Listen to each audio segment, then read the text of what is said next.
BJP की केंद्र सरकार से हमारे बच्चों को रोजगार दिए नहीं जा रहे। पाकिस्तान से लोगों को लाके उनके बच्चों को रोजगार देना चाहते हैं। हमारे रोजगार उनके बच्चों को देना चाहते हैं। हमारे हक के घर उनमें पाकिस्तानियों को बसाना चाहते हैं। कहां बसाओगे इनको? बीजेपी वाले अपने घर में बसाएंगे क्या इनको? इनके अपने घर में रखेंगे क्या इनको? ये तो शुरुआत है। एक बार ये सिलसिला चालू हो गया, एक बार दरवाजे खुल गए तो फिर बहुत बड़ी संख्या में पाकिस्तानी और बांग्लादेश से लोग भारत में आने लगेंगे। नमस्कार। कल भाजपा की केंद्र सरकार ने सीए लागू करने का नोटिफिकेशन जारी किया है। 10 साल देश पे राज करने के बाद ऐन चुनाव के पहले इन लोगों को सीए की बात करनी पड़ रही है। अगर 10 साल में कुछ अच्छा काम कर लेते तो शायद आज सीए की जगह अपने कामों पे वोट मांग रहे होते। आज देश के सामने सबसे बड़ी समस्या महंगाई और बेरोजगारी की है।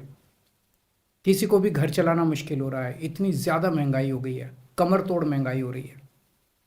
उधर हमारे युवा दर दर की ठोकरें खा रहे हैं रोजगार के लिए, उनके ऊपर डंडे लाठियां बरसाई जा रही हैं। ऐसे में सरकार बेरोजगारी और महंगाई का समाधान ढूंढने की बजाय सीए की बात कर रही है, तो ये बड़े दुख की बात है। ये सीए आखिर है क्या? बीजेपी की केंद्र सरकार का कहना है कि 3 देश, बांग्लादेश, पाकिस्तान और अफगानिस्तान, इन 3 देशों के अल्पसंख्यक जो हैं वो अगर भारत की नागरिकता लेना चाहें तो उन्हें भारत की नागरिकता दे दी जाएगी। इसका मतलब बड़ी संख्या में यहाँ से अल्पसंख्यकों को हमारे देश में लाया जाएगा, उनको रोजगार दिए जाएंगे, उनके लिए घर बनाए जाएंगे, उनको यहाँ बसाया जाएगा। अजीब बात है ना। बीजेपी की केंद्र सरकार से हमारे बच्चों को रोजगार दिए नहीं जा रहे, पाकिस्तान से लोगों को लाके उनके बच्चों को रोजगार देना चाहते हैं। हमारे लोगों के पास तो घर नहीं है, भारत के तो ढेरों लोग बेघर हैं, लेकिन बीजेपी वाले पाकिस्तान से लोगों को लाके उन्हें भारत में बसाना चाहते हैं, उनको घर देना चाहते हैं। हमारे रोजगार उनके बच्चों को देना चाहते हैं। हमारे हक के घर उनमें पाकिस्तानियों को बसाना चाहते हैं। भारत सरकार का जो सरकारी पैसा हमारे परिवार और देश के विकास पे खर्च होना चाहिए, वो पैसा पाकिस्तानियों को भारत में बसाने पे खर्च किया जाएगा। इन 3 देशों में लगभग 2.5 से 3 करोड़ अल्पसंख्यक हैं। ये तीनों बहुत गरीब देश हैं। जैसे ही भारत के दरवाजे खुलेंगे, इन 3 देशों से भारी भीड़ हमारे भारत में आ जाएगी। अगर इन 2.5-3 करोड़ में से 1.5 करोड़ लोग भी भारत आ गए तो कौन देगा इनको रोजगार? कहां बसाओगे इनको? बीजेपी वाले अपने घर में बसाएंगे क्या इनको? इनके अपने घर में रखेंगे क्या इनको? बीजेपी वाले देंगे क्या इनको रोजगार? कौन देगा इनको रोजगार? तो प्रश्न उठता है कि बीजेपी ऐसा क्यों कर रही है।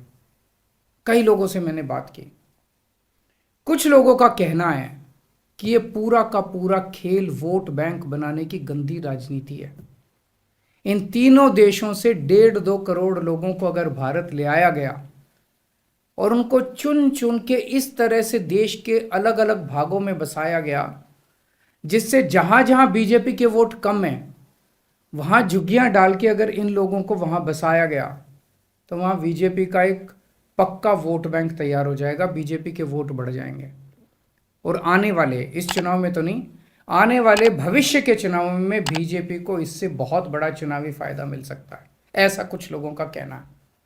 मुझे नहीं पता ये सच है कि गलत, लेकिन सबसे बड़ा प्रश्न है कि बीजेपी ये क्यों कर रही है। एक तरफ बीजेपी की हरियाणा सरकार हरियाणा के बच्चों को रोजगार देने में असमर्थ है। रोजगार के लिए हरियाणा सरकार अपने बच्चों को इजराइल भेज रही है। इजराइल में हम सब जानते हैं कि युद्ध चल रहा है, हमारे बच्चों को युद्ध में धकेला जा रहा है। अपने बच्चों को तो रोजगार है नहीं और पाकिस्तानियों को भारत लाके उनके बच्चों को रोजगार देना चाहते हो। मेरी तो ये बात बिल्कुल समझ से परे है। बीजेपी वाले पूरी दुनिया से बिल्कुल उल्टा चल रहे हैं। पूरी दुनिया में कोई भी देश अपने पड़ोसी देशों के गरीबों को अपने घर नहीं लाना चाहता। पड़ोसी देशों के लोगों को अपने देश में आने से रोकने के लिए पूरी दुनिया में हर देश तरह तरह के कानून बनाता है, बॉर्डर पे दीवारें लगाता है, बॉर्डर पे बिजली की तारें लगाई जाती हैं ताकि पड़ोसी देश का कोई भी व्यक्ति हमारे देश के अंदर ना आ सके। बीजेपी शायद अकेली पार्टी है पूरी दुनिया की जो पड़ोसी देश के गरीब लोगों को अपने देश में घुसाने के लिए दरवाजे खोल रही है, बिल्कुल उल्टा कर रही है। एक और बात है सोचने की, पिछले 10 सालों में 11 लाख से ज्यादा भारत के बड़े बड़े अमीर उद्योगपति और व्यापारी भारत छोड़ के चले गए। ये लोग भारत में फैक्ट्री चलाया करते थे, इंडस्ट्री चलाया करते थे, बड़े बड़े व्यापार किया करते थे, लाखों लोगों को नौकरी देते थे, रोजगार देते थे। ये बीजेपी की गलत नीतियों और उनके अत्याचार से तंग आके भारत छोड़ के चले गए। अगर बीजेपी को लाना ही है तो इन लोगों को वापस भारत लेके आओ ना, जो भारत छोड़ के चले गए। ये भारत आएंगे, इनके पास पैसा है, भारत में इन्वेस्ट करेंगे, नई नई फैक्ट्रियां खोलेंगे, नए नए व्यापार खोलेंगे, अपने बच्चों को रोजगार मिलेगा। ये क्या बदतमीजी है कि बांग्लादेश के, पाकिस्तान के और अफगानिस्तान के लोगों को हमारे देश में लाके बसाएंगे और उनको हमारे बच्चों के हक के रोजगार उनको देंगे। ये लोग कह रहे हैं कि 2014 के पहले आए हुए घुसपैठियों को इन नागरिकता दी जाएगी। ऐसा नहीं है, ये तो शुरुआत है। एक बार ये सिलसिला चालू हो गया, एक बार दरवाजे खुल गए तो फिर बहुत बड़ी संख्या में पाकिस्तानी और बांग्लादेश से लोग भारत में आने लगेंगे। आज बीजेपी कह रही है 2014 के पहले आए हुए लोगों को ही नागरिकता दी जाएगी। देख लेना, अगले चुनाव में ये बीजेपी वाले इस तारीख को बढ़ा के 2024 कर देंगे कि 2024 के आए हुए पहले वाले लोगों को दी जाएगी और फिर इसे और आगे बढ़ा देंगे। मोटी मोटी बात यह है कि पाकिस्तानियों और बांग्लादेशियों के लिए भारी संख्या में भारत आने के लिए बीजेपी सरकार ने दरवाजे खोल दिए। ये देश के लिए बेहद खतरनाक है और इसका सबसे ज्यादा खामियाजा उत्तर पूर्व, नॉर्थ ईस्टर्न स्टेट्स भुगत रहे हैं, खासकर आसाम। आसाम के लोगों की भाषा और संस्कृति खतरे में पड़ चुकी है क्योंकि वहां पे बांग्लादेश से इतनी बड़ी संख्या के ऊपर इलीगल माइग्रेशन हुआ है। अब बीजेपी कह रही है कि इलीगल माइग्रेंट जो आए हैं उनको हम नागरिकता देंगे, उनको हम बसाएंगे, आसाम में बसाएंगे। आसाम के लोग बहुत नाराज हैं। एक तरह से देखा जाए तो हेमंत बिश्व शर्मा जो बीजेपी के मुख्यमंत्री हैं, उन्होंने धोखा दिया अपने लोगों को। अपने असम के लोगों की खातिर उन्हें सीए का विरोध करना चाहिए था।